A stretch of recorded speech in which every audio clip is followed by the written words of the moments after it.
Good morning. Welcome everybody on our seminar of Quantum Information and Quantum Computing Group. Today we have a guest from University of Bari, Giovanni Gramegna, and the title of his talk is Asymptotic State Convertibility in Semigroup-Majorization based on quantum resource theories, I think. Giovanni, please start. Thank you for the presentation, and thank you for giving me the opportunity to present this talk, which is based on several works that I started with, on a project that I started with Fabio Conte, Paolo Facchi, and Giuseppe Florio some years ago during my PhD, and then continued, and very recently we put on the archive some recent progress in this direction with some progress with obtained with Fabio Conte and Jakub Czartoryski and Alex Delivera Jr. So essentially, let me just dive in the topic. Probably some of you are familiar with the resource theory framework, but let me introduce it very briefly for those who are not. So essentially in quantum resource theory, we are interested in characterizing the resourcefulness of some states given some restrictions. So the basic ingredients is to establish which are the allowed operations. Sometimes we call them free operations. Maybe in some contexts it is better to call them free operations because it's not that they are not allowed, but it's that they cost something, they are expensive. So we define this subset of all the quantum operations which are allowed or which are free to do. And this choice is due to some constraint based on physical considerations, such as locality or all the states which are diagonal in a fixed basis, all the operations which do not create a coherence in a fixed basis. Then once we fix the allowed operations, we also define the free states that are all those states which can be prepared within the restrictions that we imposed. And all the states which are not free are resources. Since once we get hold of them, they can be used to perform some operations which are not free. And the most paradigmatic example is the one of entanglement that I will introduce briefly. So in this framework, an important question to ask is when two different states, which are resources, are interconvertible into each other. Because not all resources are equivalent, and some states may be more resourceful than others.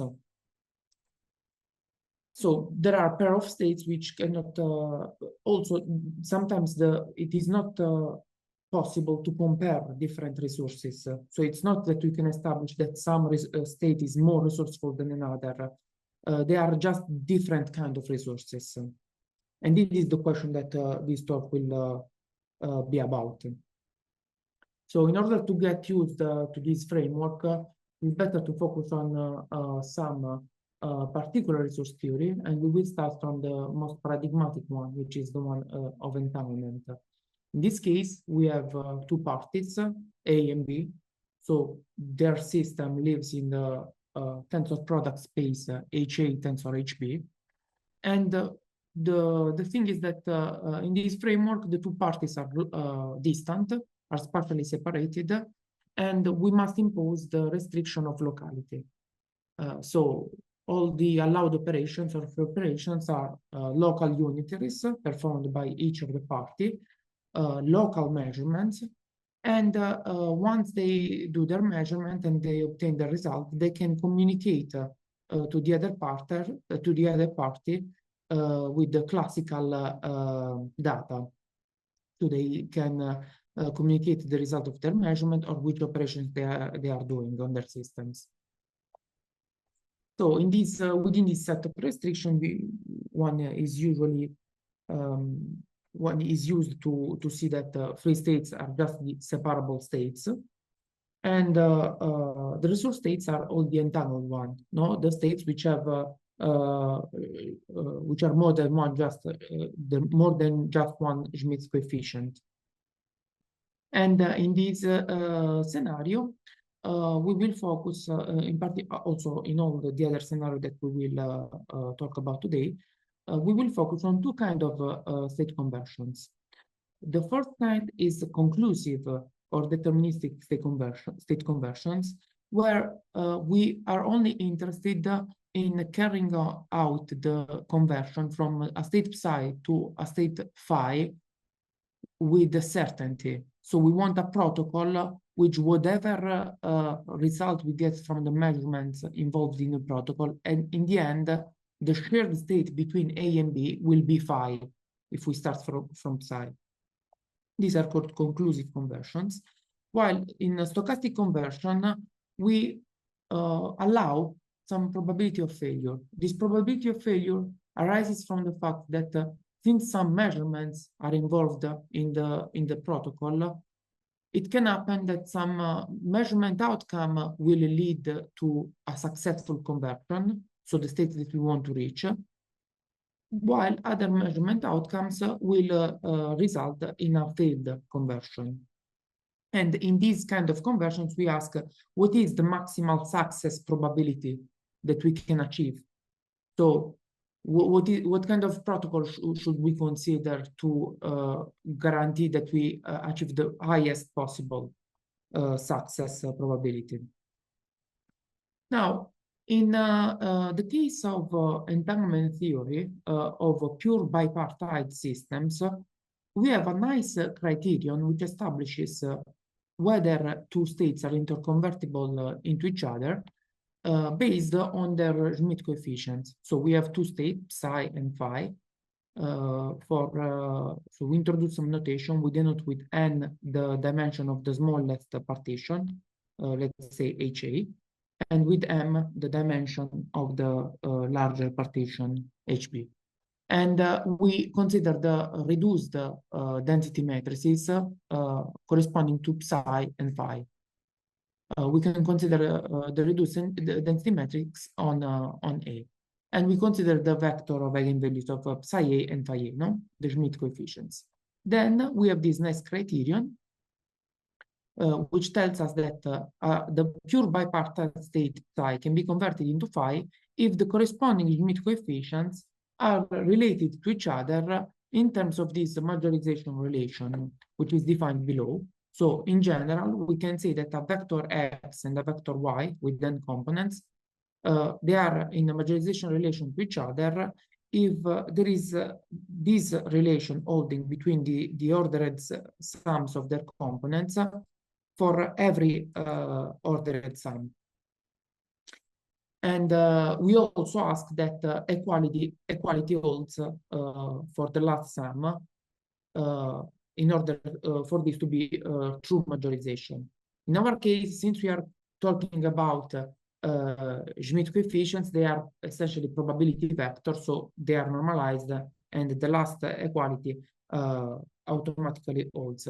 But we will see later, then we will also need to consider cases in which we do not compare necessarily vectors which have the same normalization. So we have this nice criterion which will be useful for our investigation. But before going on, it is nice to get a grasp of the geometric intuition behind this majorization. So up to now, with these definitions, we just know that these are some algebraic relations. It's better to understand what is the geometric intuition behind it. So to answer this question, let's consider a case which we can visualize. So a case with n equals 3. And we want to characterize the shape. We fix a vector on the simplex because we want to consider probability vectors which are normalized, at least for now. And we take y on this simplex. And we ask what is the shape of the set of all the points on the simplex which are majorized by y.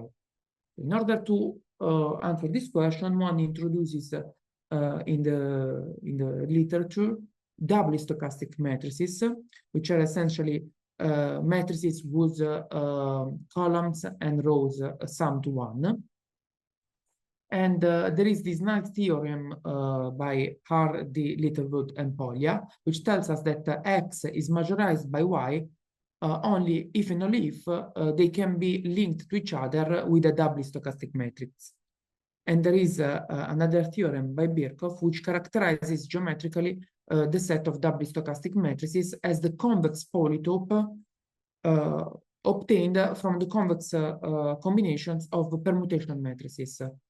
What this means is that essentially we can recover all the doubly stochastic matrices as a convex combination of permutations, and as a consequence, we can get all the vectors which are majorized by y as all those vectors which are in the convex polytope obtained by taking the convex hull of all the permutation of y. So essentially, this notion of majorization expresses quantitatively the fact that one probability vector is more uniform than another. In particular, the completely uniform vector will be majorized by all the others, while the pure vectors will majorize all the others. Now that we have this, feel free to interrupt me at any time if you want to ask questions. But at least for now, I guess that this is still elementary.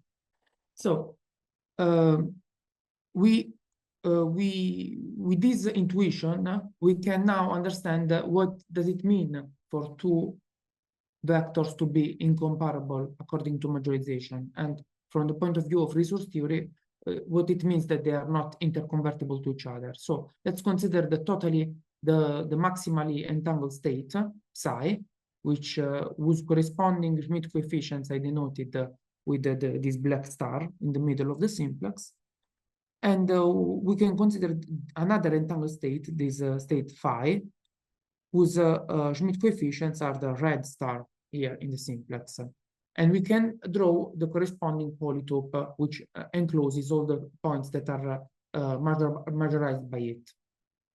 Now, you can see that, of course, we can go from psi to phi using local operations and classical communication, which means that this state is actually more resourceful than phi.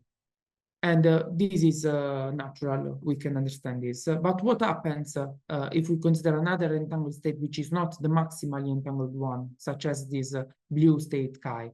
Then we can see on the simplex that the corresponding polytope giving all the states that are majorized by it is neither contained in the red one, nor it contains it. So what happens here is that we cannot go from phi to chi, nor vice versa. So this is an example of two states which are not convertible into each other.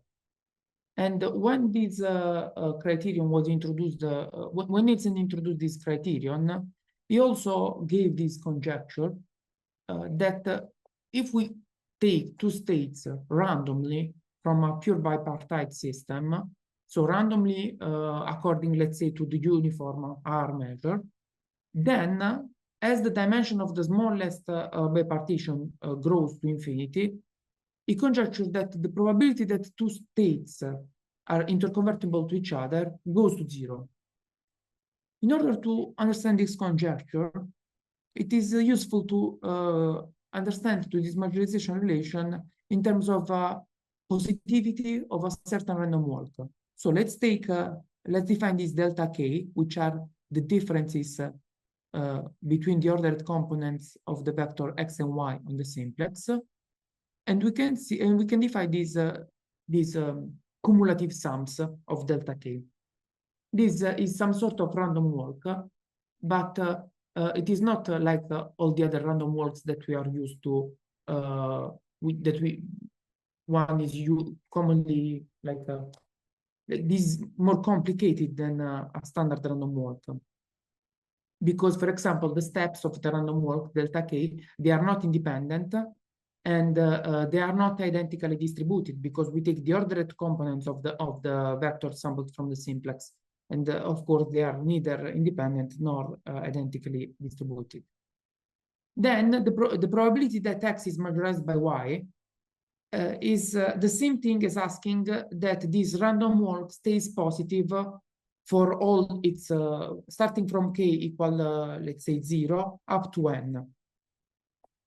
And another complication in this problem, compared to a standard random walk, is that due to the normalization of X and Y, then we have a constraint on this random walk that it must end at 0. So this is actually what is called in the literature as a random bridge. And in order to address this question, so this is not an easy question to answer. It's not an easy conjecture to prove. And the first thing that one must understand when trying to investigate this problem is, okay, let's take psi and phi uniformly from this pure bipartite system, and we ask what is the distribution of their Schmidt coefficients. Now, this is known. This is a theorem by Lloyd and Pagels from '88, and it characterizes the statistical distribution of the Schmidt coefficients of a pure bipartite state. Here, the notation is the same as before. We denote with n the dimension of the smallest partition, and with m the dimension of the other. And we can see from this distribution two features.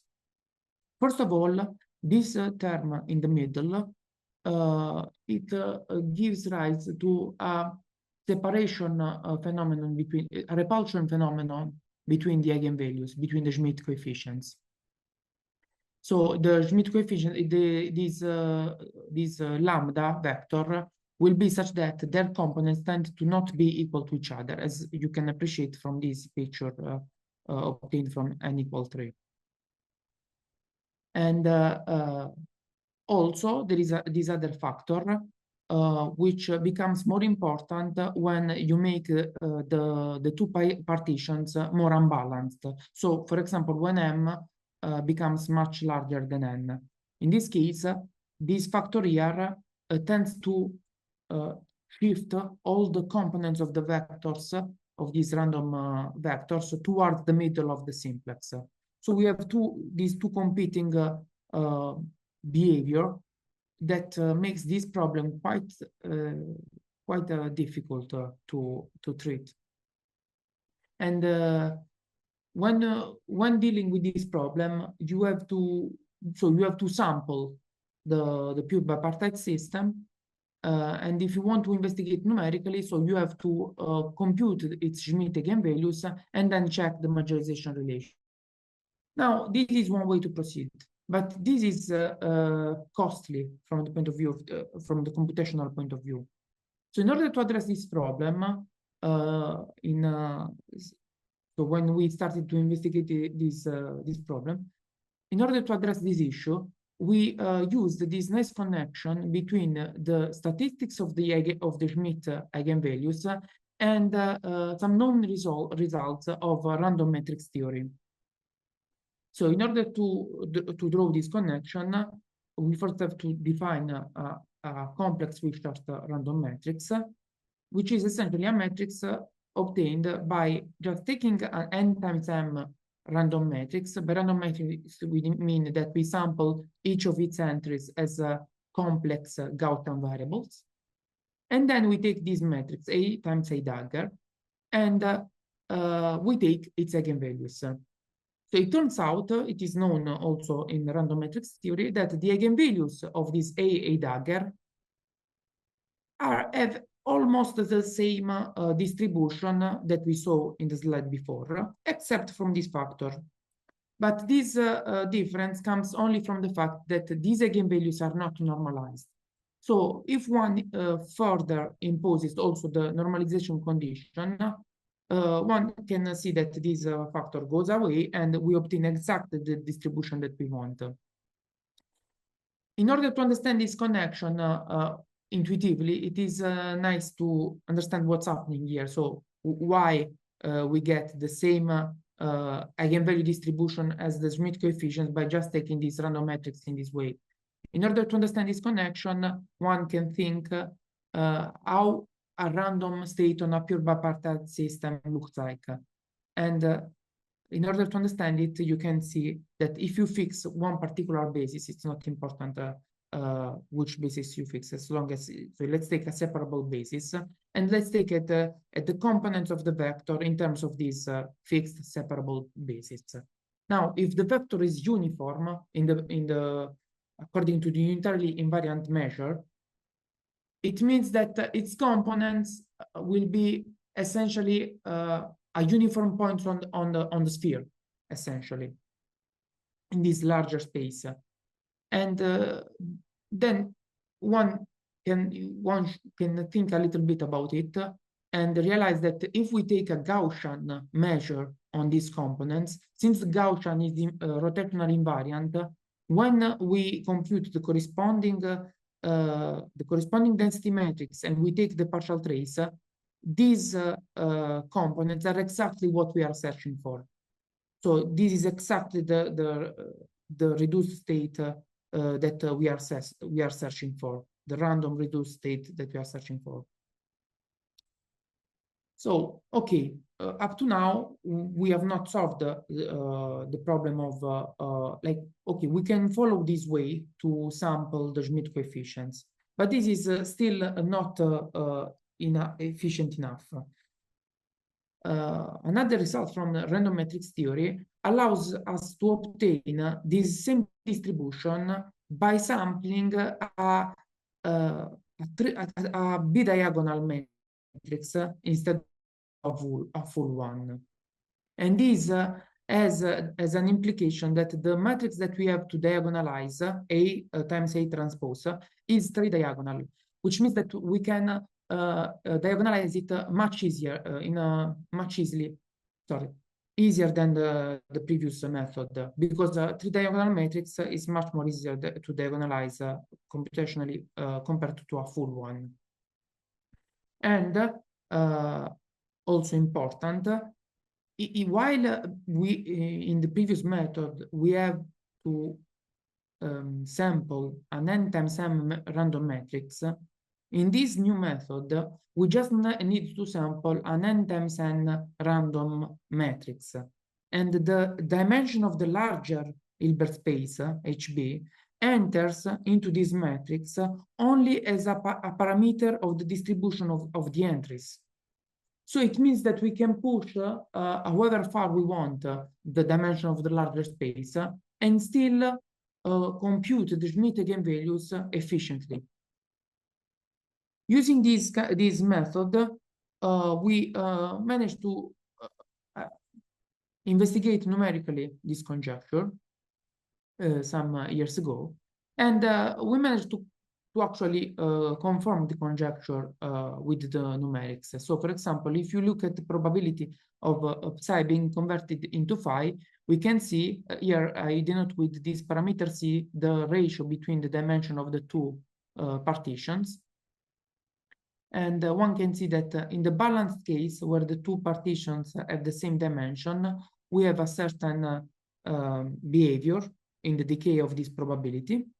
While in all the unbalanced cases, so whatever the value of C we take, we always have the same asymptotic behavior, meaning that the slope of all these curves is the same.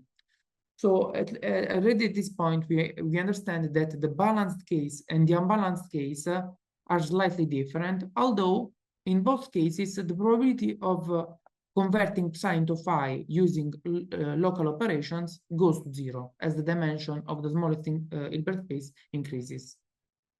And just a remark, you can see that in order to get this last point, this purple square here, we are sampling from a Hilbert space of dimension 10 to the power of 9, which is quite huge. But we are not actually sampling from it because we just need to sample n times n matrices. So in this case, 1000 times 1000, which is quite an impressive, let's say, improvement in at least on the computational side. Oh. Now, we in this work, which was published in 2020, we didn't manage to prove this conjecture analytically. Recently, these guys put on the archive a really nice proof that this conjecture actually holds true. So if you're curious about this, you can also check this recent work on the entanglement.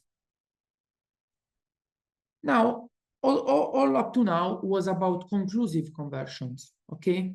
But I already told you that we are also interested in stochastic conversion, and in particular on the maximal success probability that we can achieve in a stochastic conversion. A result obtained by Vidal shortly after or almost at the same time as Nielsen, it allows us to understand what is the maximal success probability of conversion in a stochastic conversion between psi and phi when the two states are not interconvertible to each other. So this is a generalization of Nielsen criterion, and it's still related to the Schmidt coefficients of the states that we want to convert into each other. Here we have this order. Okay, here there is a typo. Sorry. This summation is actually over the smallest components. So here the summation should go from k to n up to n. So this is a minimum taken over the sum of the smallest components that we want to compare. And you can see that if this quantity is 1, then the corresponding vectors are in majorization relation with each other, which is essentially Nielsen criterion. So a conclusive conversion or deterministic conversion is possible after all.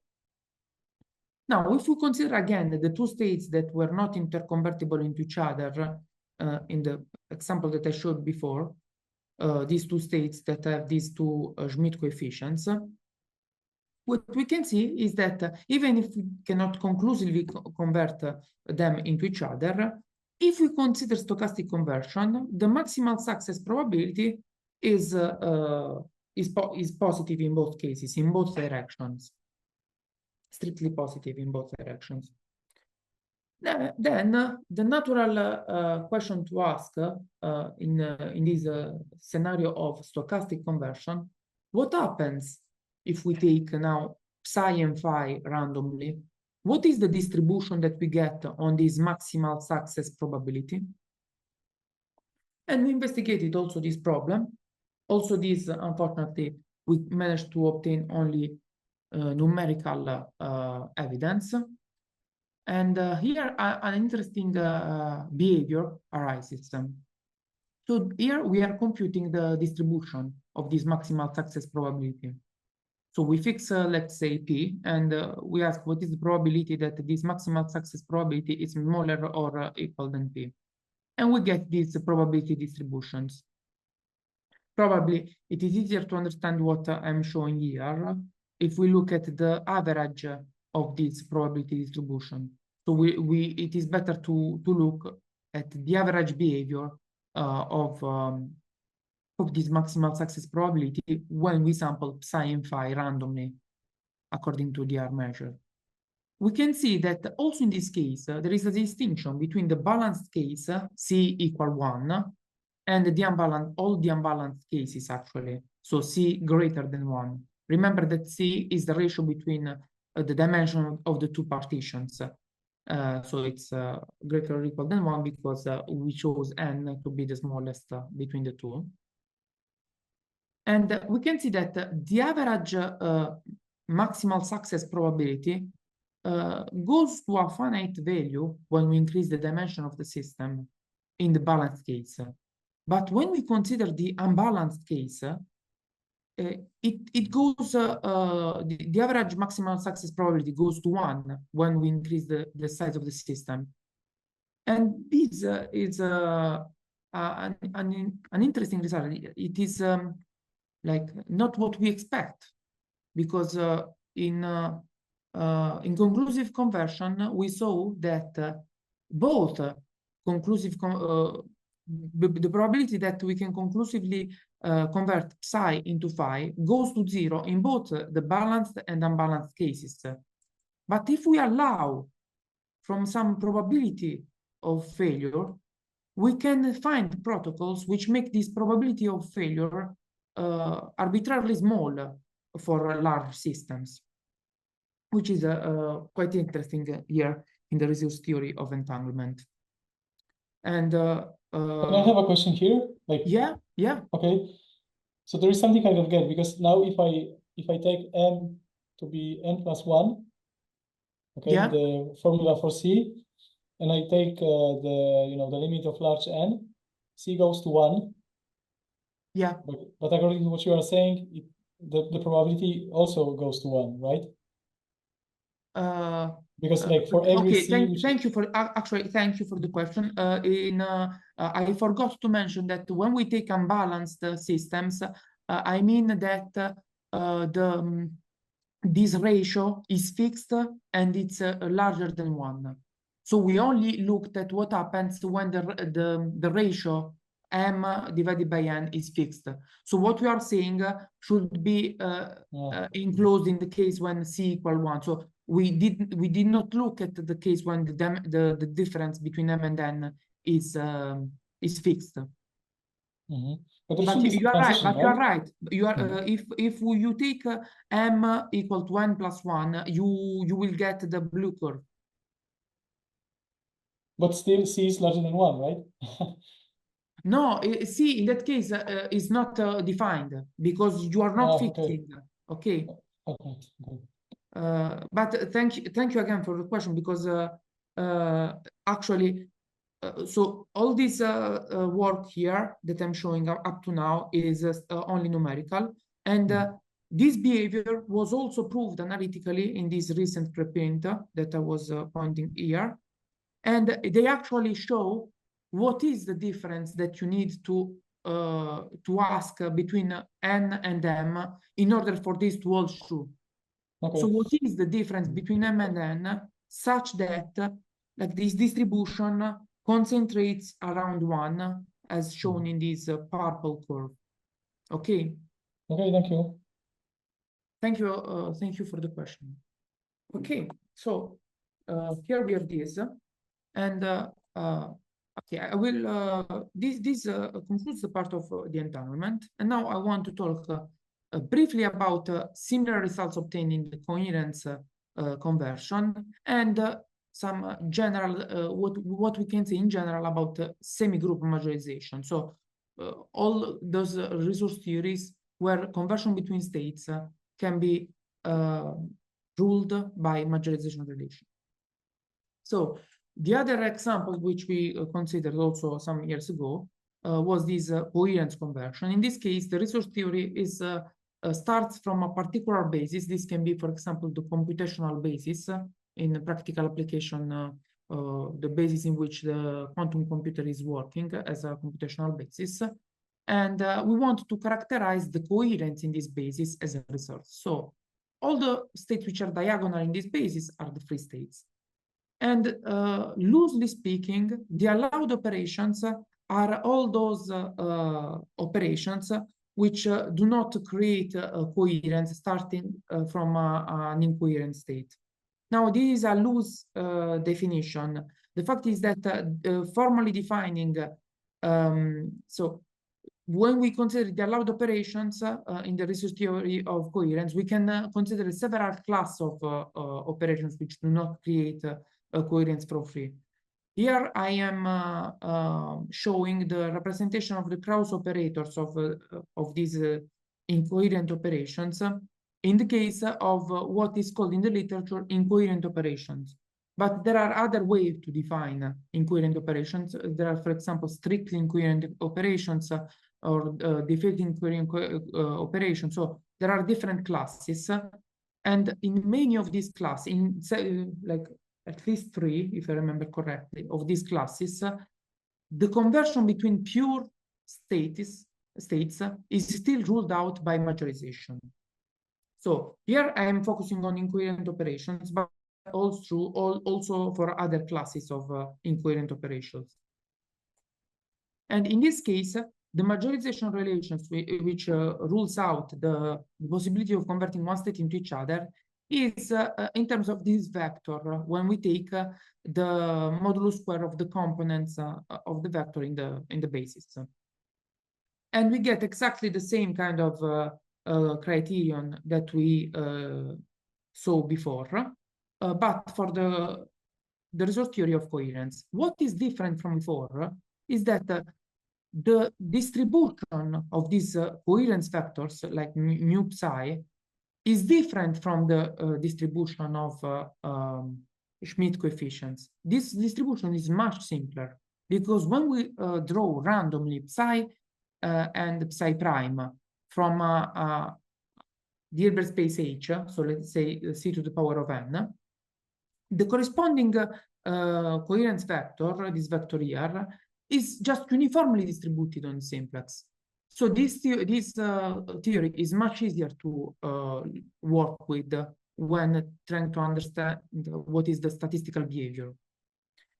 In this case, in fact, we managed to prove analytically that the probability of converting one state into each other goes to 0 when the dimension of the Hilbert spaces grows. And okay, I will not give you too much details of the proof. I want just to mention one important detail of the proof, is that we understood that in order to prove this conjecture for coherence resource theory, the really relevant part of this vector is in the smallest components. So when you take this vector to be with very many components, the only inequalities that you really need to check are the last ones, because on that level, if something can go wrong, will go wrong, essentially. And the reason why this makes things easier is that for a uniform point on the simplex, one can easily characterize the behavior of the smallest components in terms of a Markov process. So essentially, when you take a uniform point of the simplex and we take n to be large, very large, when we focus on the smallest components, these have the same behavior as a Markov process with exponential spacing.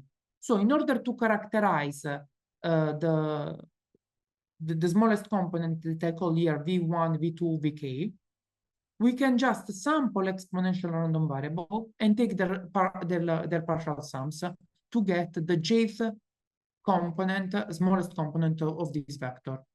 So using this representation, one can really understand how to prove this theorem. However, we did not manage to uncover the asymptotic behavior. So we managed to prove that this goes to 0, but we don't know how. We made some numerical experiment which gave us some exponent in the power law, which looks like a power law, but we did not manage to get this analytically.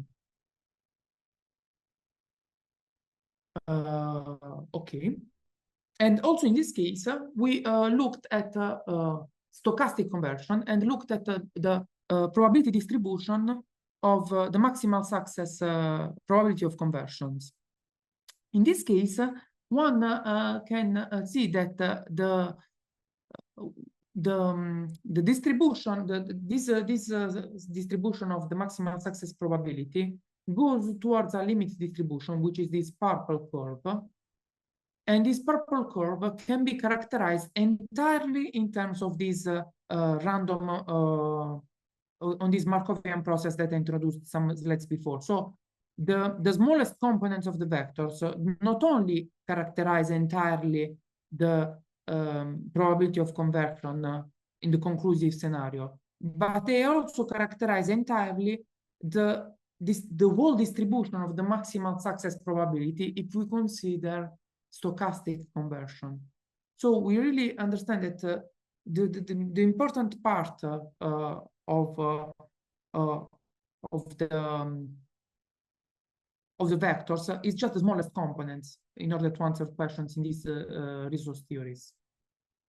And this insight was actually used in this paper that I was referring before to actually prove this, obtain some analytical results beside these ones. Okay. Now, okay, this ends also the coherence resource theory part. And I want to use my last, let's say, probably, how much time do we have? Probably less than 10 minutes, right? Let me check. Usually we allow our speakers to speak for I want to talk about general semigroup-majorization. Now we have a bunch of definitions here. We will not use all of them, but essentially what we are looking now is that we saw that standard majorization can be characterized in terms of a doubly stochastic matrix. And okay, majorization just satisfies some properties, so it is a preorder and stuff. But we can consider more general kind of majorization, which also satisfy these kind of properties. So we can consider what is called the semigroup majorization. If we have a semigroup of matrices, we can consider this semigroup majorization defined exactly in terms of this semigroup of matrices. So let's say that X is a semigroup majorized by Y, if and only if there is some matrix belonging to this semigroup which allows you to take Y into X. Important semigroups that we will... But I would have a question actually about the semigroup majorization. Yeah. Please ask me. Please ask me. Here is this definition of general semigroup majorization, and so there exists some S that maps one Y to X, right? Yes. Right? But you impose some conditions on S, right? Or it's yes, it has to be a semigroup because you want that for example, the transitivity to hold. So if you can go from Z to Y and from Y to X, you want also that Z can be mapped into X. Yeah, but for instance, in the standard majorization, you assume that D, which is the matrix that maps one vector to the other one, is doubly stochastic. Yes. So, but in general, you also need some conditions, right?